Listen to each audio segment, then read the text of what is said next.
तो है गाइस, कैसे हो आप लोग। तो swallow star next in novel के एपिसोड नंबर 71 में आपका स्वागत है। तो चलिए शुरू करते हैं हम। तो जैसा कि हमने पिछले एपिसोड में देखा कि यहाँ पे क्या हुआ था, लूफेंग की फाइट हो चुकी होती वेस्टलैंड सिटी लॉर्ड में, जहाँ पे वेस्टलैंड सिटी लॉर्ड में लूफेंग से मुकाबला करने के लिए अपने बॉडीज को trillions of kilometre 10 trillions kilometre में ले आते हैं और दिखाया जाता है दोनों में टकरार होती है। लूफेंग भी अपने बॉडीज को बड़ा कर चुका होता है और यहाँ देखा जाए तो लूफेंग वेस्टलैंड से बड़ा होता है, लेकिन यहाँ पे ह्यूआनमू ब्लड लाइन के कारण उनकी भी स्ट्रॉन्ग इतनी थी कि वो भी किसी गॉड किंग से फाइट करने के कैपेबल थे। मास्टर यांगजू, स्पिरिट स्टार स्ट्रेंथ और जनरल यूजुम ये सभी शैडो में रह के उन सबको देख रहे होते हैं कि वो भी नहीं चाहते थे कि वो डायरेक्ट कन्फ्रंटेशन उन सब से करे। अब लूफिंग यहाँ पे डॉज नहीं करता है, बल्कि यहाँ पे जो अटैक किया होता है वेस्टलैंड का, वो उसको अपने पूरे छाती पे ले लेता है। अब लूफिंग ने 7 फ्रंट ट्रांसफॉर्मेशन टेक्निक को मास्टर किया होता है, जिसके कारण लूफिंग को अपनी बॉडी पे बहुत ज़्यादा कॉन्फिडेंट होता है। वो ये देखना चाहता था कि आखिरकार जो ह्यूआनमू ब्लड लाइन केओस ट्रांसेंडेंट को कल्टिवेट करते उनकी पावर कितनी ज़्यादा होती है। तो देखो, आज की ये लास्ट वीडियो है, कल से मैं फिर से 3 ही वीडियो लाऊंगा, वरना यहाँ पे हो सकता है कि मुझे किसी दिन गैप लेना पड़ जाए। अब दिखाया जाता है उनमें कोलेजन होता है, वो बहुत ही पावरफुल होता है। उन दोनों की टकरार इतनी ज़्यादा होती है कि यहाँ पे काउंटलेस लेयर्स ऑफ स्पेसेस भी डिसइंटीग्रेट होना शुरू हो जाती हैं। लूफिंग वहाँ पे उस टेरिफाइंग फोर्स को अपने बॉडी पे ले रहा होता है, जो कि एक hundreds of billions of transformation techniques की वजह से वो कर पा रहा होता है। लूफिंग को यहाँ पे सिर्फ 2 कदम ही पीछे रहने को होते हैं। इसका रिकॉइल इतना ज़्यादा होता है कि वेस्टलैंड सिटी लॉर्ड भी पीछे की तरफ आ चुका होता है, उसकी फोर्स भी बहुत ज़्यादा होती है और यहाँ पे शॉकवेज बहुत ज़्यादा होती है। वहाँ पे जितने भी बंदे होते हैं वो कहते हैं कि हमें इससे दूर ही रहना चाहिए, यही अच्छा है, क्योंकि जब 2 केओस ट्रांसेंडेंट बंदे फाइट करते हैं तो यहाँ पे उनसे दूर ही रहना बेहतर है, क्योंकि पीक केओस लेवल के बंदे ट्रांसेंडेंट का कुछ नहीं बिगाड़ सकते हैं और यहाँ पे वो अभी ब्लड स्पिरिट फ्लावर्स को चीज़ भी नहीं कर सकते हैं। अब पीक केओस लेवल वहाँ पे डर के छिपे हुए होते हैं, क्योंकि हेड ऑन हेड की कोलिजन बहुत ज़्यादा पावरफुल थी कि उनको वाइप आउट भी की जा सकती थी, क्योंकि वेस्टलैंड सिटी लॉर्ड ने तो ह्यूआनमू ब्लड लाइन को प्रैक्टिस की थी। लेकिन यहाँ पे उनको ये नहीं समझ आ रहा था कि आखिरकार लूफेंग की बॉडी इतनी ज़्यादा स्ट्रॉन्ग कैसे है। लूफेंग ने तो ह्यूनियान ब्लड लाइन को कल्टिवेट नहीं किया है। अब दिखाया जाता है कि यहाँ पे जब उन दोनों में क्लैश हुआ था तो लूफेंग सिर्फ 2 कदम ही पीछे हट पाया था, लेकिन वेस्टलैंड को सीधे सीधे 7 कदम पीछे हटने पड़ गए थे, जिससे समझ में आ रहा था कि लूफेंग वेस्टलैंड से बहुत ज़्यादा मुकाबला है। ये डिफरेंस बहुत बड़ी होती है, क्योंकि लूफेंग 2 कदम, वो कहाँ 7 कदम पीछे हो गया था, जबकि लूफेंग ने अटैक नहीं सिर्फ डिफेंड किया होता है, जहाँ पे लूफेंग को ज़्यादा पीछे हटना चाहिए था। अब यहाँ पे दोनों एक दूसरे की तरफ देखने लगते हैं, जहाँ पे दोनों इक्वली सरप्राइज होते हैं। जहाँ पे वेस्टलैंड कहता है कि मुझे विश्वास नहीं होता, मुझे अपर हैंड होना चाहिए था, क्योंकि मैंने ह्यूआनमू ब्लड लाइन को कल्टिवेट किया है। यहाँ पे सिर्फ बॉडी कल्टिवेशन कोलाइजन हुआ था, तो आखिर ये कैसे हो सकता है। यहाँ पे लूफेंग भी कहता है कि वो भी हैरान हो के कहता था कि मैंने गैलेक्सी ट्रांसफॉर्मेशन टेक्निक को कल्टिवेट किया था, जो कि ऑलरेडी मैं केओस ट्रांसेंडेंट में आ चुका हूँ। मेरी फिजिकल स्ट्रेंथ में खुद से भी आगे आ चुकी है और साथ में 70+ इराज रहने के बाद मेरी लाइफ एसेंस भी बढ़ चुकी है और मेरी फिजिकल पावर भी डबल हो चुकी है। लेकिन फिर भी उस बंदे की जो पावर है मेरी जितने कैसे हो सकती है। अब लूफेंग के पास गैलेक्सी ट्रांसफॉर्मेशन टेक्निक थी, उसके कारण वो उसके अलाव था कि वो लूफेंग को केओस ट्रांसेंडेंट लेवल में ब्रेक थ्रू करने में मदद कर दी थी, जिसके कारण लूफेंग की पावर थी वो दोगुनी हो चुकी होती और साथ में उसकी पीक भी एसेंस पे आ चुकी होती। लूफेंग को विश्वास था कि उसे अभी कोई भी हरा नहीं सकता जब तक कि गॉड किंग के नीचे का बंदा ना हो। लूफेंग सोचता है कि ह्यूमन में ब्लड लाइन केओस ट्रांसेंडेंट तो सच में पावरफुल है, लेकिन मेरी बॉडी भी कमजोर कहाँ। दिखाया जाता वेस्टलैंड को, जो कि अपने इस क्लोज कॉमेंट में स्ट्रेंथ को नहीं देखता है और वो अपने पास से 2 शॉट स्पेयर को निकाल देता है। उसकी बॉडी 10 ट्रिलियन किलोमीटर टॉल होती है और साथ में वो वाइल्ड विंड को भी मर्ज करता है और डायरेक्टली लूफेंग पे अटैक कर देता है। वहाँ पे काउंटलेस स्पीयर्स लूफेंग के अंदर स्टैप किए जाते हैं। लूफेंग इन सबको कामयाब जॉब कर रहा था और यहाँ पे वो शॉर्ट स्पेयर लूफेंग के बॉडी में स्टक होने लगता है। वो उसके अंदर सीने को चीरते हुए अंदर डालने लगता है, जिसको देखकर तो यहाँ पे वो खुश होता है। लेकिन क्या, लूफेंग पे अटैक करने के बाद भी लूफेंग के अंदर से एक खून का कतरा तक नहीं निकलता, जिसको देखकर वो भी हैरान हो जाता है और पूछता है कि आखिरकार तुम किस तरह के कल्टिवेशन को यूज़ कर रहे हो, बॉडी टेक्निक को। तो लूफेंग भी यहाँ पे पीछे नहीं हटता, अपने पास से ब्लडी रेड ब्लेड को निकालता है जिसमें से बहुत ही टेरिफाइंग ऑरा निकल रही होती है, जो कि अल्टीमेटली एक गॉड की अल्टीमेट वेपन होती है। और यहाँ पे लू फेंग का वही होता है जो कि उसे अपने एम्पर ने दिया होता है। वो उसे लेकर उन सारे स्पेयर्स के अटैक को ब्लॉक करने लगता है और उन सबकी जो कॉलिजन होती है वो बहुत ज़्यादा पावरफुल होती है। यहाँ पे जितने भी बिलियंस ऑफ किलोमीटर्स चले जाते हैं उन शॉकवेव की मदद से ही वो सारे स्पेयर्स, अब यहाँ पे केओस रेम के पीक के कल्टिवेटर्स तो और भी डर जाते हैं, क्योंकि यहाँ पे वो अगर बीच में आते स्पेयर्स उनको लगता तो वहीं पे वो मार जाते हैं। यहाँ पे वो दोनों पीछे हटने को तैयार ही नहीं थे।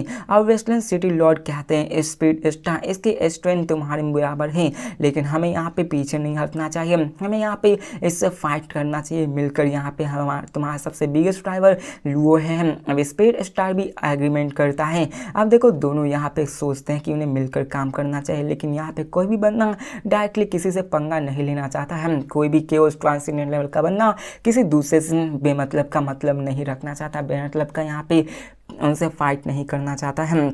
और तभी कोल्ड वॉइस आती है जो कहती है लू है तुम्हें क्या सच में लगता है कि तुमने यहाँ पे ब्लड स्पीड फ्लावर को ब्लॉक कर सकते हो। और तभी वहाँ पे ग्रे शैडो अपीयर होती है जो कि ब्लड स्पीड फ्लावर को अफेक्ट करने लगती है, जिसके बाद स्पीड स्टार को दिखाया जाता है जो कहता है कि लू है तुम्हारी जो पावर है वो ब्लड स्पीड स्टार को कम्प्लीटली सील नहीं कर सकती। अब देखो ये ब्लड स्पीड स्टार भी, अब देखो स्पीड स्टार भी लू फेंग के बीच में आने लगता है। यहाँ पे लू फेंग के बारे में हमको पता है कि अगर उसके बीच में कोई आए तो वो बचता नहीं है। अब यहाँ दिखाया जाता है कि सब लोग इसको ही देख रहे होते हैं। अब लू फेंग भी अपने स्पीड स्टार टावर की पावर को यूज़ कर रहा होता है और कहता है तुम्हारी वॉइस एबिस टेक्निक भी मुझे नहीं रोक सकती है। लू फेंग की बॉडी बहुत ही यूनिक थी और यहाँ पे वो उन सबसे बहुत ही ज़्यादा एडवांटेज में था। तो ग्रे शैडो कहता है कि लू है तुम बहुत ही फॉर्मिडेबल है, वो हंसने लगता है। अब लू फेंग वेस्टलैंड सिटी लॉर्ड और बाकी सब इक्वली उस सबसे फाइट कर रहे होते, सब लोग उनको खींचने की, उन सबको लूटने की कोशिश कर रहे होते हैं और सब लोग एक दूसरे को वार्निंग दे रहे होते हैं। देखो यहाँ पे बहुत ही लंबी चौड़ी फिर से बकवास लिखी गई है।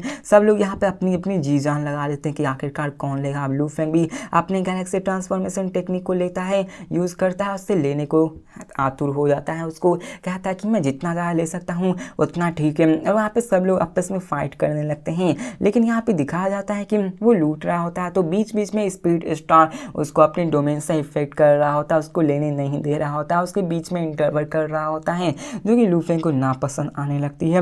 लू फेंग कहता है कि आखिर तुम ये क्यों कर रहे हो।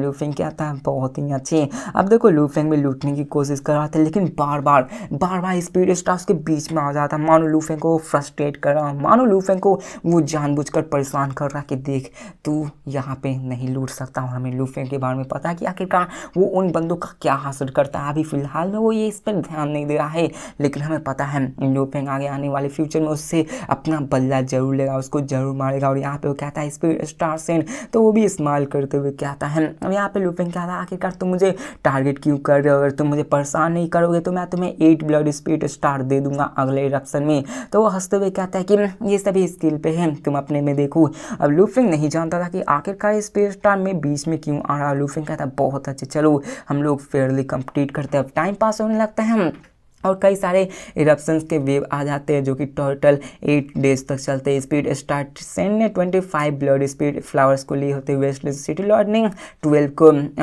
उसमें उतने ही लिए होते हैं। और लू फेंग जो कि अपने इन सारे गैलेक्सी टेक्निक को यूज़ करने के बाद सिर्फ 9 फ्लावर्स को ही ले पाता है, वो भी इसलिए क्योंकि अगर यहाँ पे स्पीड स्टार सेंड इंटरफेयर न करते तो यहाँ पे लू फेंग के पास भी एटलीस्ट 15-16 या फिर उससे ज़्यादा हो सकता था। अब यहाँ पे लू फेंग कहता है कि अब यहाँ पे सब लोग बात करने लगते हैं कि क्या स्पीड स्टार लू हे को स्पेशली टारगेट कर रहे हैं। ऐसा तो नहीं लगता कि उन दोनों के बीच में कोई झगड़ा हो। यहाँ पे सब लोग इसी के बारे में बात कर रहे हैं और यहाँ पे वो कहते हैं कि स्पीड स्टार सेंड ने लू हे को अपना दुश्मनी बना लिया है, लेकिन वो कहते हैं कि आखिर इससे होगा ही क्या। स्पीड स्टार के बारे में बताया जाता है कि उसकी जो टेक्निक होती है वो क्लोन टेक्निक होती है और यही सबसे बड़ा पेन वाला डील होता है, क्योंकि यहाँ पे वो केओस ट्रांसेंडेंट है, उसकी पावर किसी गॉड किंग लेवल 1 की जितनी होती है और उसकी जो टेक्निक होती है क्लोनिंग की, इससे क्या उसका क्लोन मारा भी गया तो उसको कोई दिक्कत वाली बात नहीं जब तक कि उसके प्योर बॉडी को मार न दिया जाए। इसी कारण वो इतनी केयर फ्री ये सब कर रहा होता है। उसने इसी कारण तो लू फेंग को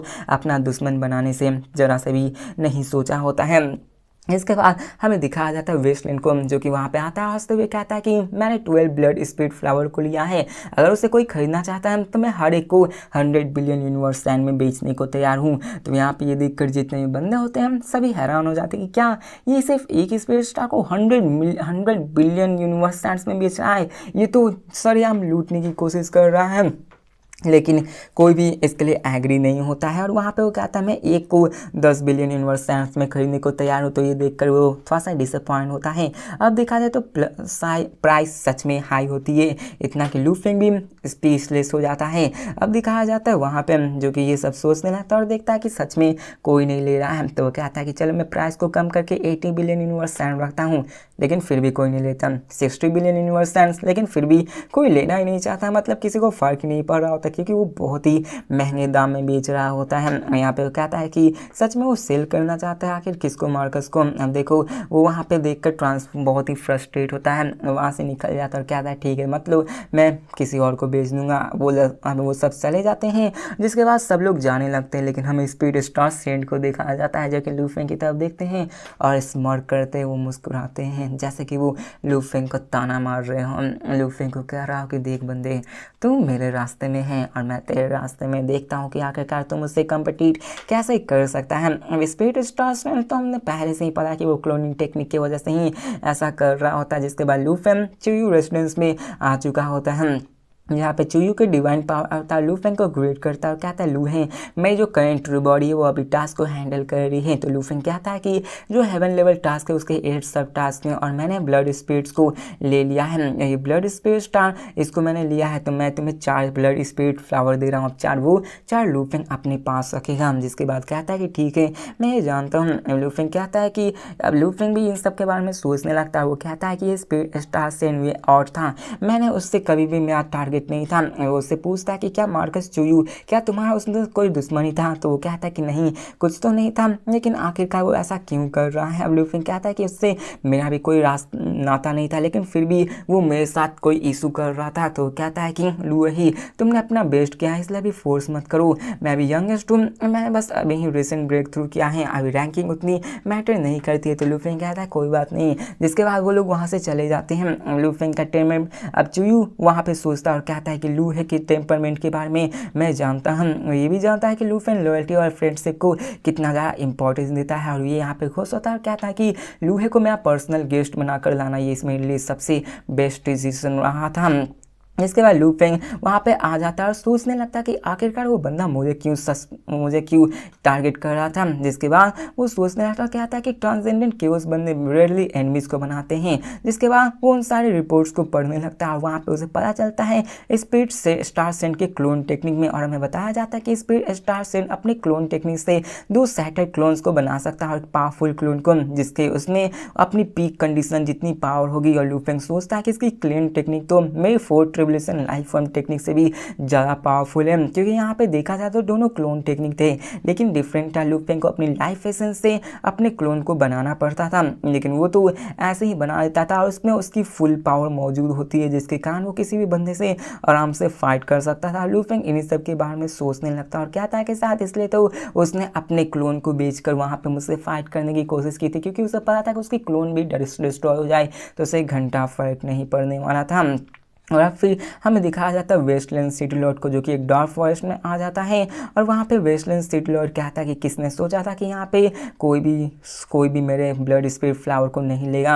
अब यहाँ पे हमें दिखाया जाता है हम एक फिगर को, जो कि आया होता है और कहता है कि तुमने कहा था कि तुम इसे एक को 80 बिलियन यूनिवर्स सैंड्स पे बेचने को तैयार, लेकिन फिर भी ये प्राइसेस बहुत ज़्यादा होती हैं। अब यहाँ पे वो कहता है कि ठीक है। अब वेस्टलैंड भी अपने पास से 12 को निकालता है और वो उसको दे देता है। यहाँ पे वो कहता है कि ठीक है, जैसे कि तुमने 18 बिलियन दिया था तो उसके प्राइस से मैं उसको खरीद रहा हूँ। अब देखो यहाँ पे हमें बताया नहीं जाता कि आखिरकार कौन बंदा है जो कि आखिर स्पिरिट फ्लावर को लिया है, ये अभी हमें सीक्रेट रखा गया है। तो इसी के साथ हमारा नेक्स्ट एपिसोड खत्म होता है। तो मिलते हैं नेक्स्ट वीडियो में, तब तक के लिए बाय।